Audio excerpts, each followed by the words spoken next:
Hello and welcome to Audio Quick Tips. My name's Lee Woodward. Today we're doing a legal update on what's happening with the pricing laws in New South Wales and the legislation that is about to hit in January 2016. Helping us out today is our online lawyer, Mr. Greg Jemmeson from Jemmeson & Fisher. Greg, good morning. Good morning, Lee. How are you? Very well. Greg, at time of recording, there's been no actual legislation released at this point and no guidelines, so we're ahead of the curve and we'll end up doing a follow-up story. But there is so many agents concerned and not sure what to do about this new legislation that we thought we'd have a chat about it on air in preparation for all this information coming out. Firstly, what's brought about the change? As many of the listeners would be aware, there's been a lot of press right around the country over pricing, particularly when we had particularly hot markets, which are starting to come off a little bit now. What happened in New South Wales was that the government, when they came in, the Baird government, made a promise to the electorate that they were going to put in tougher regulations in respect to pricing. And this has come about as a result of something like 263 complaints in the last 2 years about pricing. And just in March of 2015 alone, there were 63 complaints. One particular industry body did a blind survey and found that 29% of the respondents were actually underquoting between $1,000 and $500,000 below their estimate on their agency agreements. Whenever we see a legislation change come in, we've got to ask the question, is this good or is this disruptive? And I think from the consumer's perspective, they are so sick and tired of not being given the truth about what the property could sell for. And the old-fashioned way of get as many interests as you can, it doesn't matter. It does matter in a day and age that all information is on your mobile phone when you need it. Why are we in the fog regarding pricing? I think that some of these regulations will tighten up the industry to a degree. I know many years ago when registered bidding was brought in for auctions, all these people would run around and say, well, that's the end of the auction. Well, that hasn't happened. But essentially, what the things that have come in to help agents here is that when they put a price on an agency agreement, they can't have a range of more than 10%. Interestingly, they must now keep a written record of all statements of price which they make to prospective purchasers. The other things they must do is continually update price estimates if their circumstances change. They must do this in writing to their vendor. This can be by way of an email. And they must provide evidence of what that change to the price is.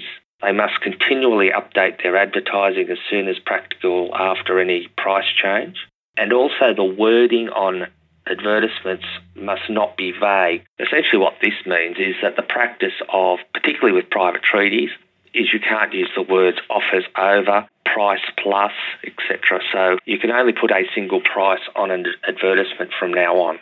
So you won't be able to say this property is available between $400 and $450. Not now. The way that the wording in the legislation is, particularly with private treaty, it will be a set price. Okay, so this brings it to a real simple point now of if you want a property to be sold with a non-ceiling price, you would just go to auction because people understand the auction process. That's correct. If they are choosing to go to auction with the auction process, will they be allowed guides on the auction ads? There's still nothing stopping an agent putting a guide on an ad. However, if it's an auction process and people, as we know, the general public want to be quoted a price, the agent cannot quote anything outside of what's on their agency agreement. So agents must continually say, this is what's on my agency agreement, 1 to 1.1 million, consistently. They are not to get trapped by people saying, but what is the market saying? What offers have you had? The agent says, I cannot quote that. I can only quote what is on my agency agreement. They are stuck by that and they must continually just quote what is on the agency agreement. So, Greg, if you and I were agent and consumer and you're asking me, appreciate what's on the agreement, but what are other people offering? I'm not allowed to say the interest has been and it's going up to and it could go as high as. I will be no longer allowed to say that. No, it's only what is your opinion on your agency agreement. Why that is so important is because the agents are now required to record all statements of price, And again, we haven't got the guidelines to tell us how this will be followed up by fair trading. What our tip is this: when you go to an open for inspection and you take down people's names, you would put on the top of that open for inspection form what your price substantiation is on your agency agreement, and that way you're recording what you're saying to prospective purchasers. If you send out an email, well, that's fine because that will have it in writing. Where agents are going to come unstuck to a degree is where they provide price over the telephone. That is going to be hard to record, but our advice here is whenever speaking to any person about price, that you would follow up by email saying, as per our conversation on the telephone today, I'm confirming that the price for the property that we're quoting is 1 to 1.1 million, and words to that effect. What if we've had a explosion of interest in the first 2 weeks? Would I then have to go back to my owner with my authority and change my authority on the agreement?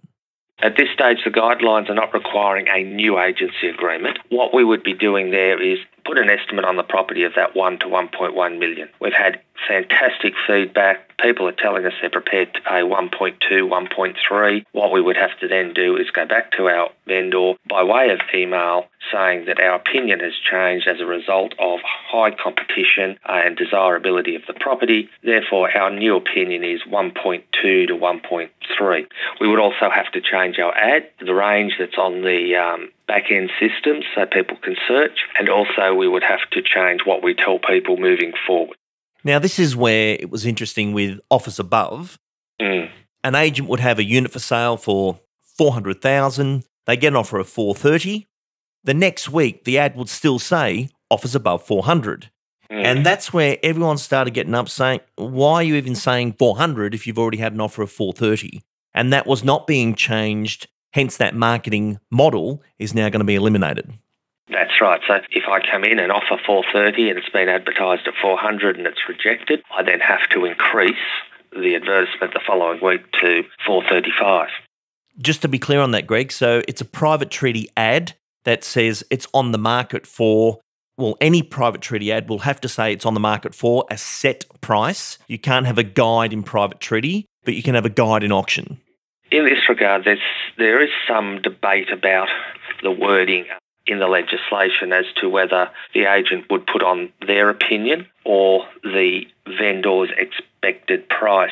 My view is, given recent cases in the federal court and also the Australian consumer law, which is actually takes precedent over the Property Stock and Business Agents Act, my view is that vendor expectations still plays a vital role in pricing, and if your vendor instructs you to put a higher price on a private treaty property than your agent's estimate, my personal view and legal view is that you should take the vendor's legal requirements into account and follow their lawful directions and put the higher price on the ad. And that makes sense because only an owner can release the property, not the agent. So, for example, let's say I've got an unusual property that technically and mathematically is only worth $500,000, but as an owner, I want $590,000. The ad would say $599,000. Correct. Yet, when the purchaser comes through the open and says, what do you think it's worth? I would have to say, on my authority, I've put $500,000. That's it. And that's what your agent's estimate is. That's correct. Now, that gives you an owner's expectation, which that's what the consumer wants to know, what they're going to let it go for.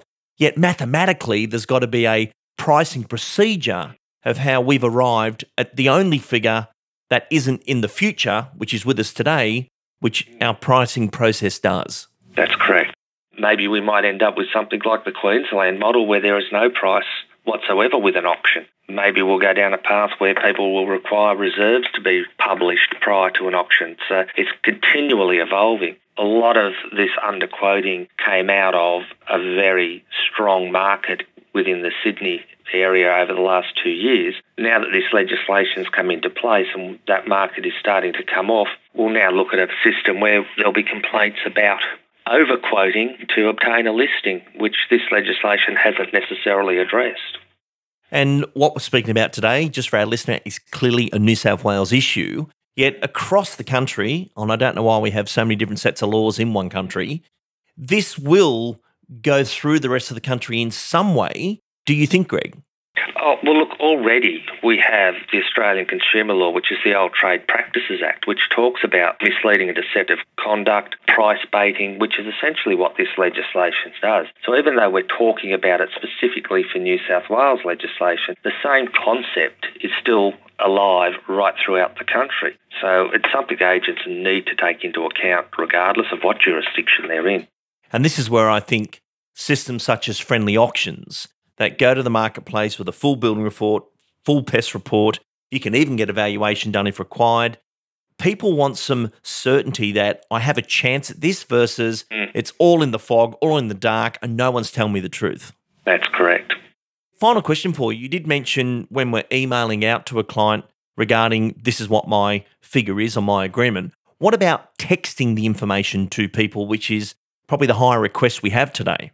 I don't have a problem with that because it's still in writing. The only issue I have is whether that text is then uplifted and held in some master file at a later stage so that if there's a complaint arising, that the agent's able to go to that sales file electronically and print out a copy of that text which is set out to a prospective purchaser what the price is.